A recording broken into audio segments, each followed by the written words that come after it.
What's going on, everyone?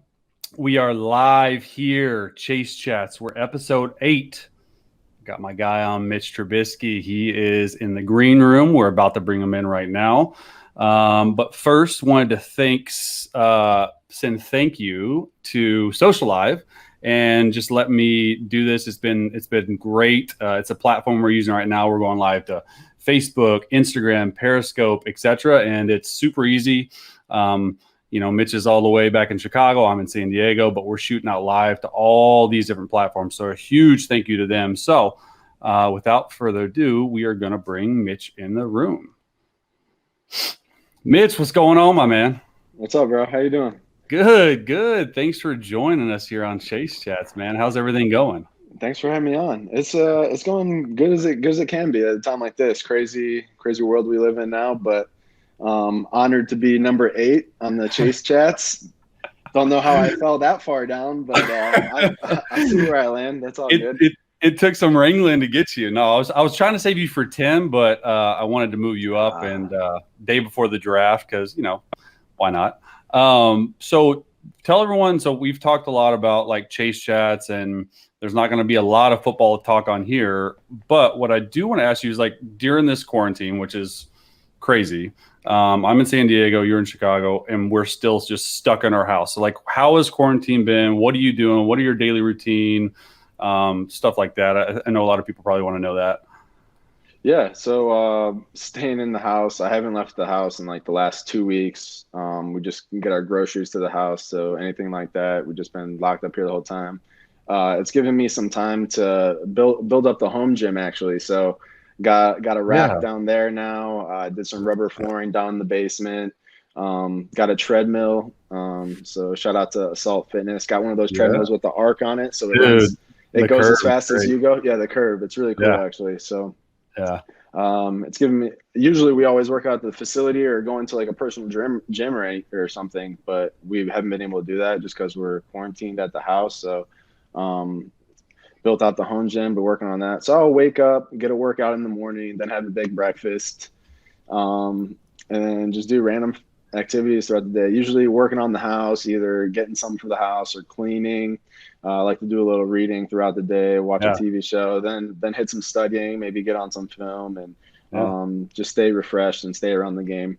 Watching ball and stuff. So just awesome. Just try to stay busy, because you could easily just sit on the couch and watch like episodes and episodes of whatever is on Netflix. And I know you love Netflix. I know you love Netflix. You gotta get some shows in every once in a while, but you also try to make a to-do list and knock those things out so you're getting stuff done around the house and staying on top of your training, because we would be back at the facility right now, working out with the team and going through OTAs. So you just got to make sure you're staying in shape on your own. So it's allowed me to be creative, and I'm pretty proud of my home gym, honestly. I gotta send you some pictures. Yeah. I saw like a little run through on Hillary's Instagram, and dude, it looked legit because I remember exactly where you put it, or like the area that it was, and it was just like wood floor with that white pole on the ground and like a basketball hoop. And then now, dude, it looked like legitimately like home gym. Like, and then you're going on through into an area that hadn't been used. And what is that? So what is that little chair there that she showed? Is it like a massage chair? Yeah. That was gonna be my hidden secret, but since it's already out there. What is that?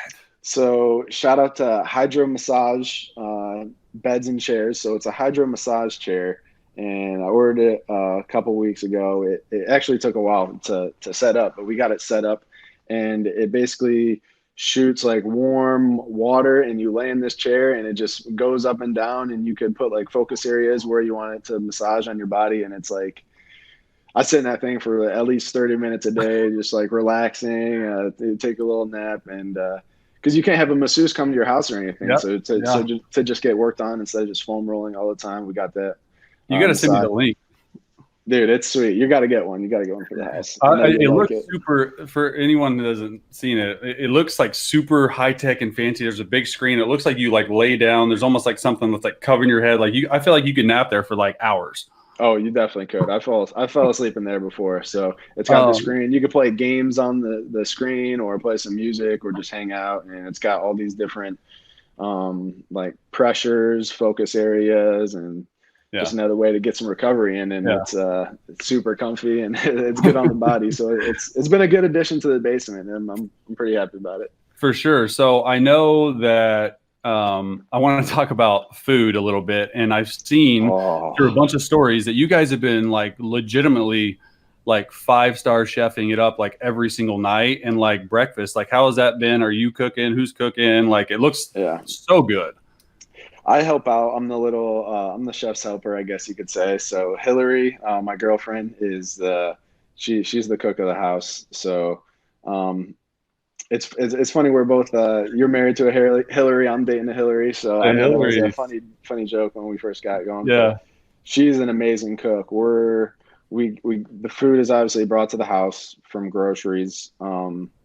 And we have all this time on our hands, and I don't know where she finds these recipes, but they look amazing. She either follows them to a T, or she just like goes off on her own creativeness, and she's putting them together, and they're usually healthy because we like to eat healthy, and we like to try all different kinds of stuff. So tonight we just got done eating a baked chicken. It was it was covered in breadcrumbs with baked broccoli and then potatoes, and it was unbelievable. It had some barbecue sauce on the side. Everything looks super healthy too. There's like, for everyone watching out there, like Mitch is like super crazy about his diet. Like, it's hard to get him to eat like sweets or anything bad like whatsoever. Like, if anyone knows me, I have the worst diet in the world. Like, I love sweets. Like, I have a sweet tooth.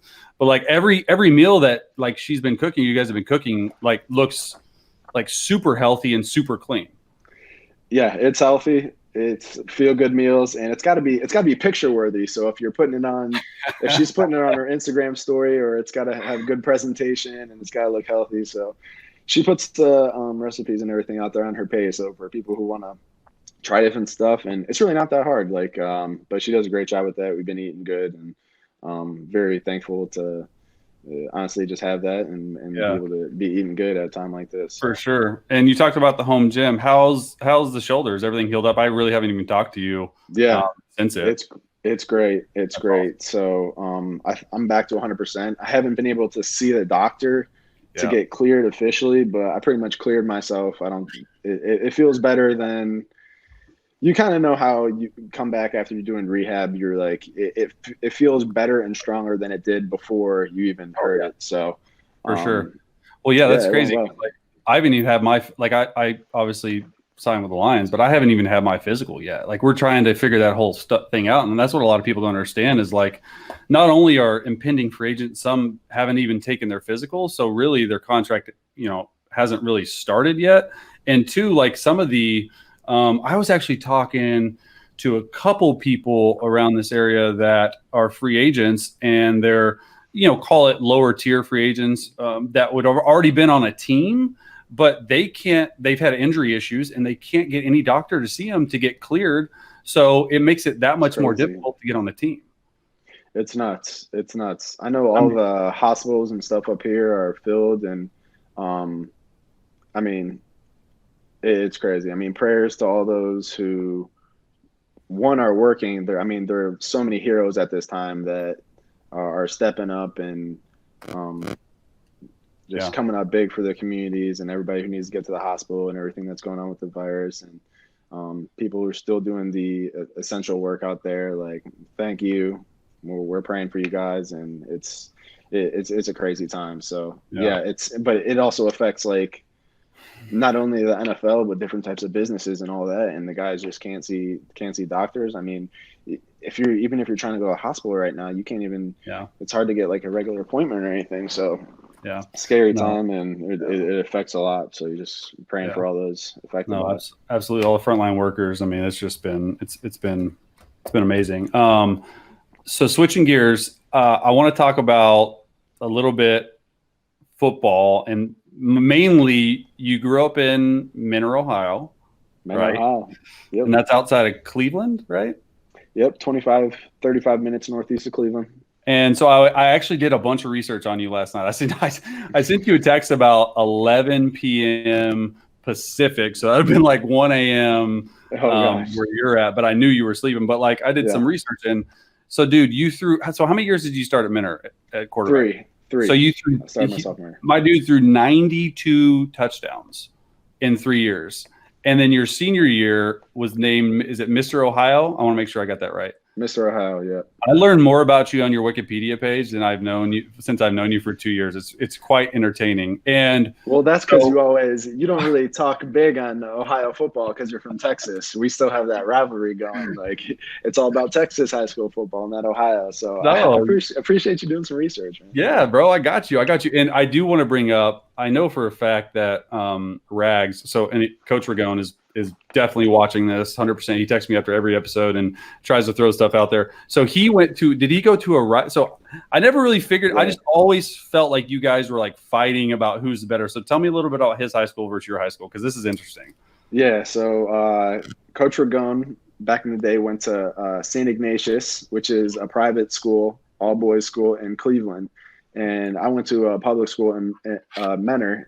And we were kind of big rivals, and we'd play each other usually once in the regular season, and then we meet again in the playoffs. And it was always a big rivalry growing up, and always really good games. They always had really good teams. We had really good teams, and going back and forth. But it really got interesting when I got to Chicago, and he was my coach, and we'd make those bets, the jersey bets. Yeah. And whoever lost I would either have to wear Ragone's high school jersey in the facility, or he'd have to wear mine. Since I've gotten to Chicago, I haven't had to wear an Ignatius jersey yet. So Menor coming through. Menor's on a little hot streak, but that's a really big rivalry up in Northeast Ohio. Yeah. Dude, that's so funny. And then, so from Menor, you went on to UNC. And so you were there 4 total years. You came in, redshirted your first year, backed up and actually played a decent amount. I was looking at some of the stats and stuff. Your next 2, and then named starter your 4th year, junior, and then you obviously went straight to the pros from there. Talk a little bit about your time from UNC, because that was pretty cool. Like, who else were you considering? Like, I know I don't even know this, but I think it's super interesting.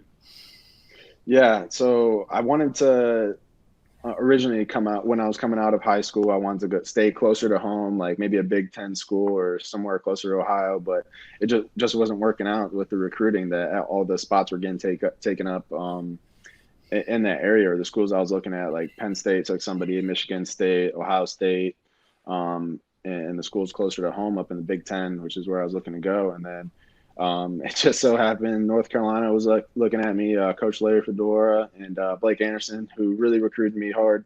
He's at Arkansas State now. I still stay in contact with him. They got me down to North Carolina. And once I got on campus, it was like, I was like, this is where I wanted to go, because I just love the campus. I love the school. It was I visited in March, and it's like the most beautiful time of year. It's like just so green and everything looks amazing. And I was like, if I wasn't playing football, like this is where you would want to go to school to maximize your education. Yeah. And just so many great people and so many great times. And my recruiting class that came in that year, because we were limited on scholarships from some ban, and so we only had like 17, I think, scholarship players that year. So we were a really quite tight-knit group. Yeah. Because we were limited on people, so we were just really tight, and it was a great 4 years. I really wanted to go back to school, but because I really just got a taste of being a starter after starting for 1 full year. I did split a bunch of time the previous 2 years, redshirt freshman and redshirt sophomore year. Yep. But had the opportunity to go pro, and it's been a whirlwind since then. So it's been a great time. Yeah. But North Carolina was awesome, man. I love the Tar Heels. So much love for that Carolina blue, and Coach Mac Brown is there now, and he's doing really good on the recruiting trail. So we're excited about. Tell him I'm mad that he never offered me. If you ever talk to him, tell him I'm mad he never offered me at Texas until signing day, because I really wanted to go there, but it all turned out. Really? Oh yeah. No, but so I did. You went on to break every record at Missouri, so it's all good, right? It's all good. It's all good. But I did want to ask you, and I don't think I've ever asked you this in person, but talk about like when you sort of knew that you were going pro, because that's a huge decision, because like you said, you started 1 year, you could have got all your boys were still back there, and but it was the best thing for you. Like, what made that decision for you? I mean, obviously you've turned your name into the NFL Council and they give you a first round grade, but how hard of a decision was that, and when did you know sort of that you were leaning toward that? I went back home after our bowl game, and really I was just sitting home, and the whole week I was trying to relax at home and just talk about it with my family, and we were talking about pros and cons, and um, I talked with my high school quarterback coach, who's a very big influence on my life, and who I talk to a lot for advice, Coach Janiak, and we just sat down and we figured the best thing for my football career and to progress and to continue to get better as a quarterback and as a man was to take the next step and really challenge myself and go to the NFL. So we knew it was going to be a tough task, only starting 13 games in college as a starter, but a bunch of other playing time. But it was a great opportunity, especially for the grades I was getting.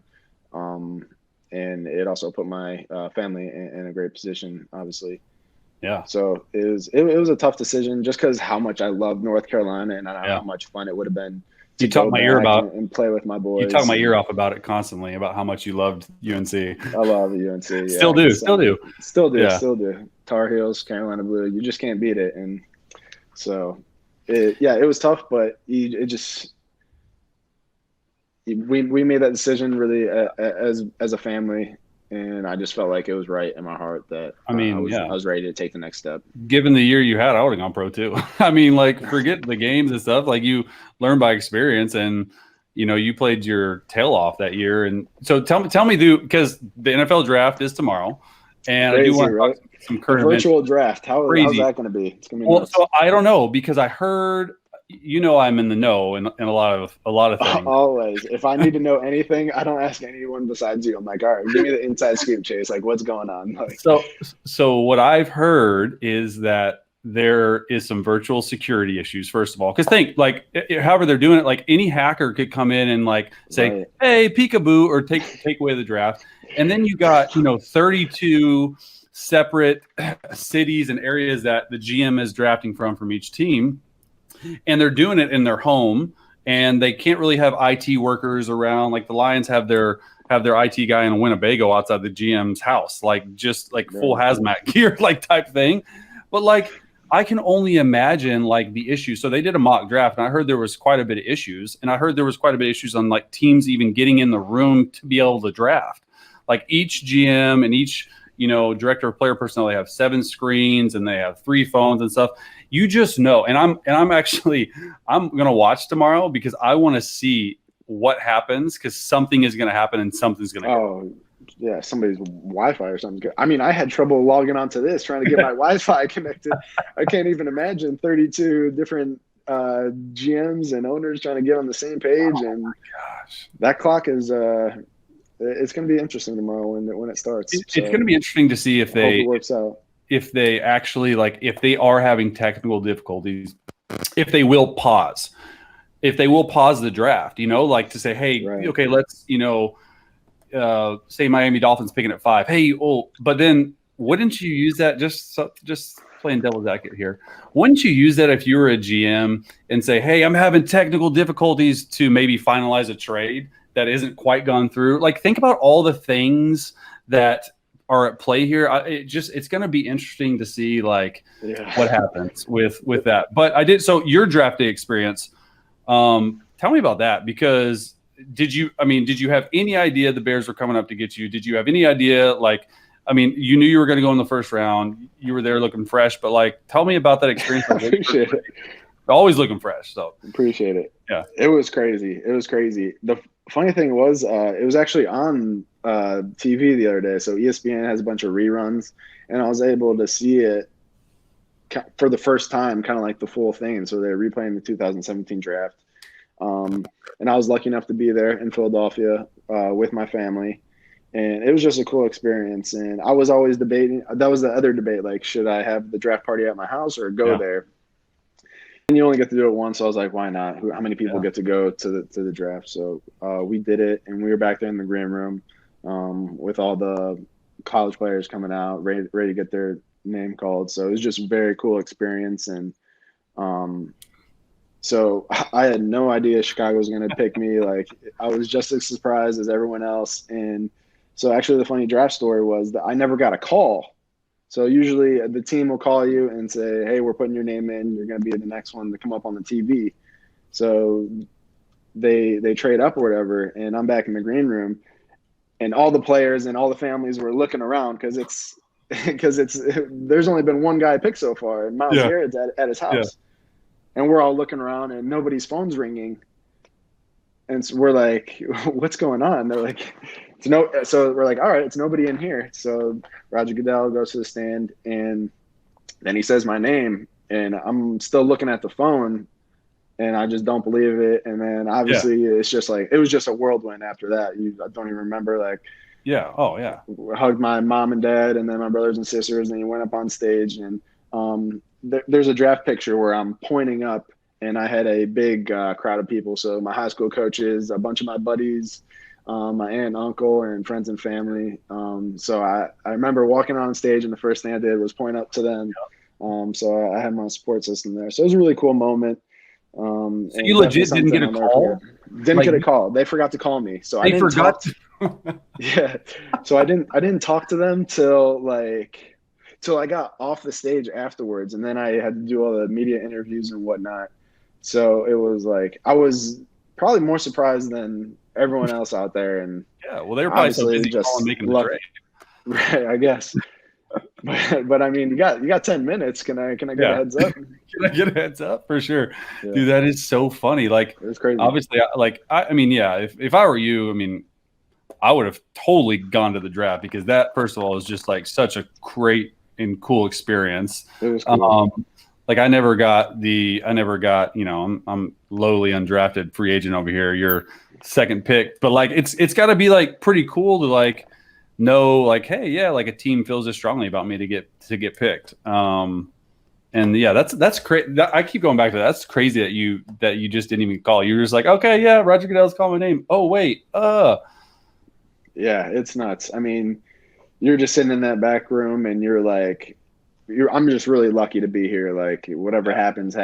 Like, all right, whenever my name gets called, it gets called, and then it happens out of nowhere and by surprise. It just kind of like really jump started the whole process. So that's so it fun. was cool, and a cool story, and it's been a blessing. So very fortunate.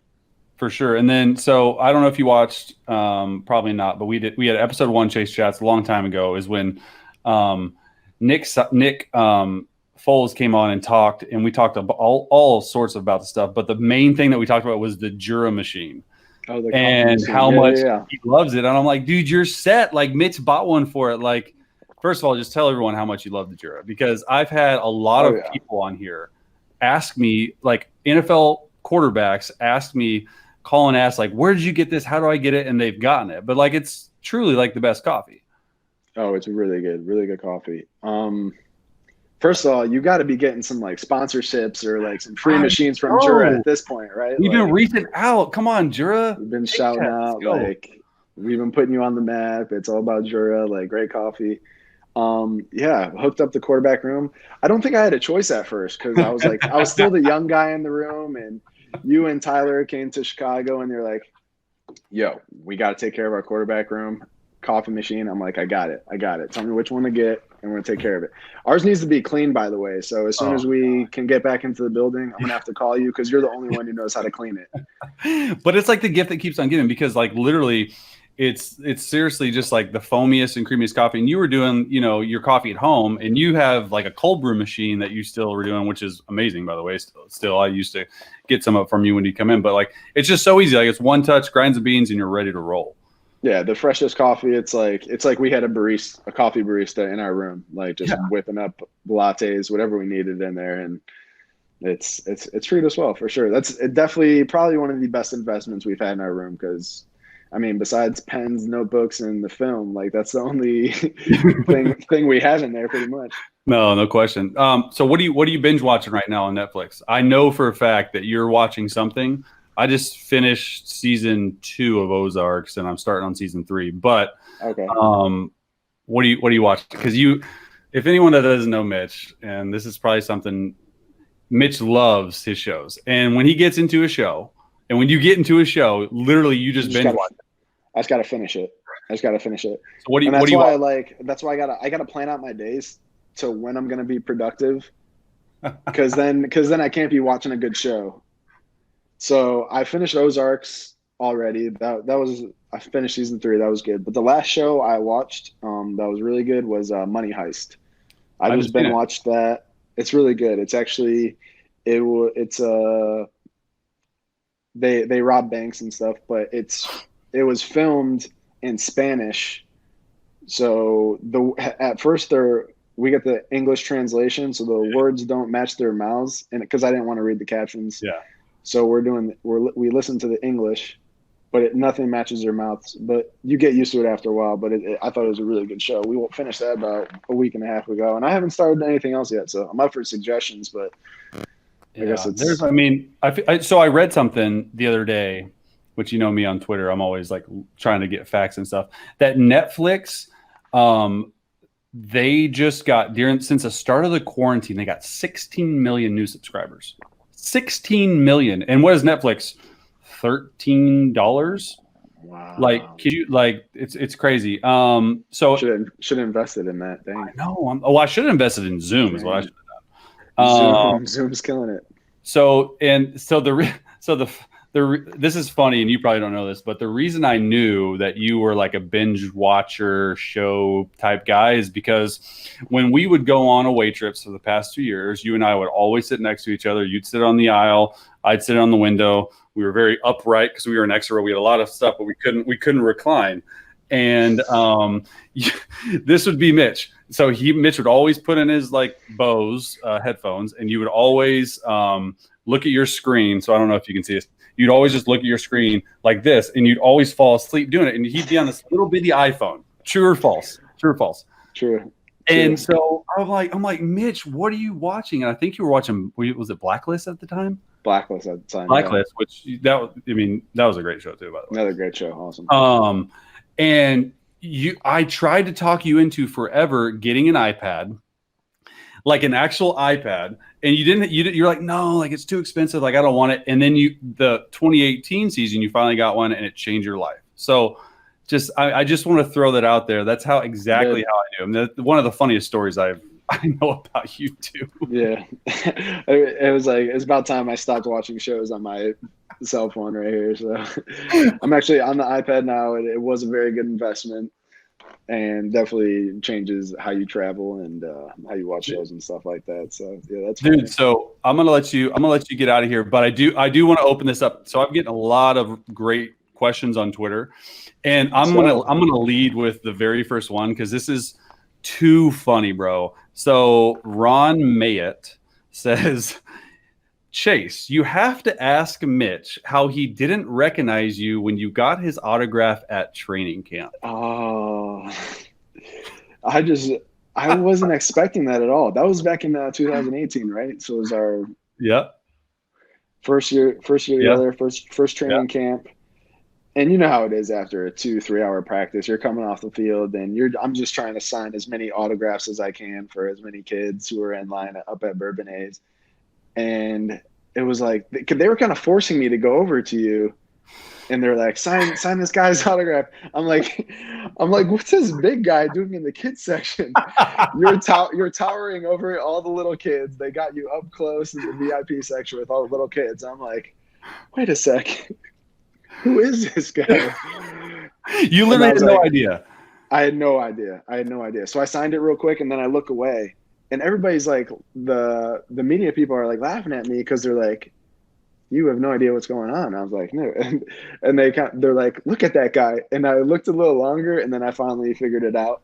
So yeah, that was hilarious. I did get Coach Nagy on it too, so don't feel bad. And if anyone out there wants to see that video, it got like 1 million views. Was like on Ellen and other things. Like just because, like when they asked me to do it, like I was just like, no, this is so dumb. Like no, like I don't think I'd be good at it. They're like, no, we think you'd be the perfect person for it.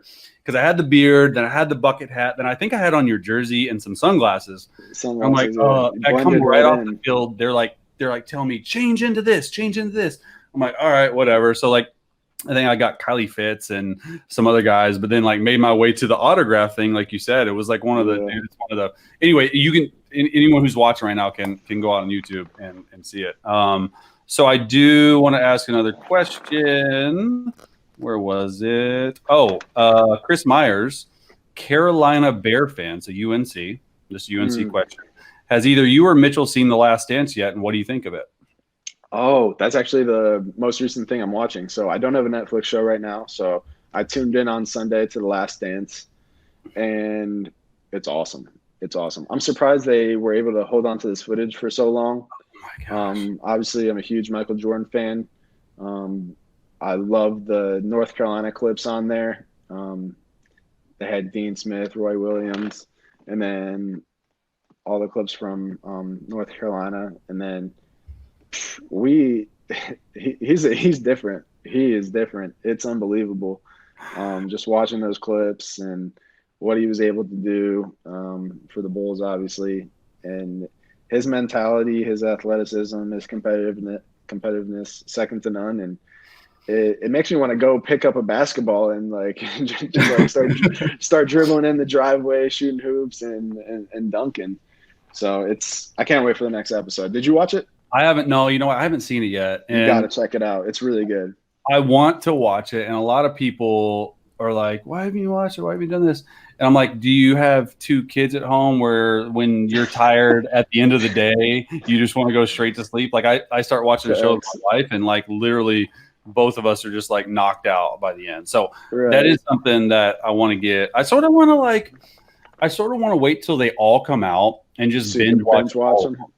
That's a good way to do it. Yeah, for sure. And then last question, I've gotten a lot of questions about this is, what is your favorite music? I'm going to already answer that for you. It's country, but like, what is your favorite song? And because you do listen to music quite a bit. I do. I'm a big music guy, music guy. So just putting it on around the house, whether I'm cleaning up, doing dishes, or we're cooking or working out.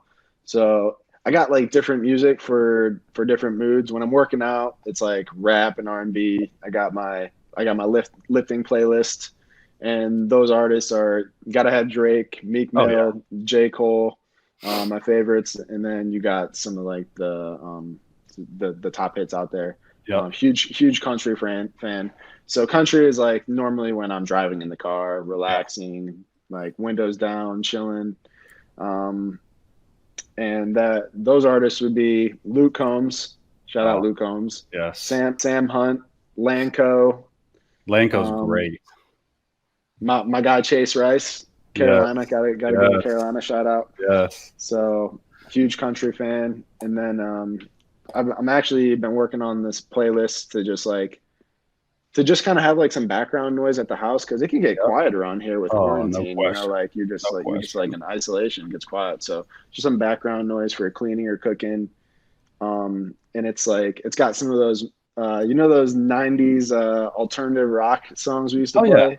Yeah. Just like in the weight room. Just like just some chill vibe songs. Yeah, just like super chill songs that aren't rap or country, but kind of fit in just like the chill vibe category. Got a playlist going like that. So yeah, big music guy. I love it.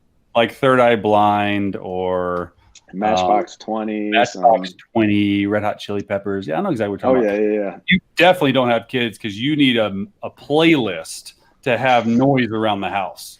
So why don't you come out here, buddy, and we'll show you noise. My son is nonstop. No, but hey, listen. We're going to end the show here. I really appreciate you coming on. Stay in the room when I end this because we'll chat after. But thanks everyone for watching episode 8 of Chase Chats. My guy Mitch Trubisky on, and I have to do something here to help out. But no, man, I really appreciate everything you've done, dude. And it was a great 2 years. And we'll talk to you later, buddy. It's been fun. Hey, I still get to see you twice a year, and I'm gonna come see you in the off seasons once this stuff dies down. So I love it. Thank you to everyone out there. Stay safe, and hopefully we all get through this thing together. So appreciate you, brother. All right, buddy.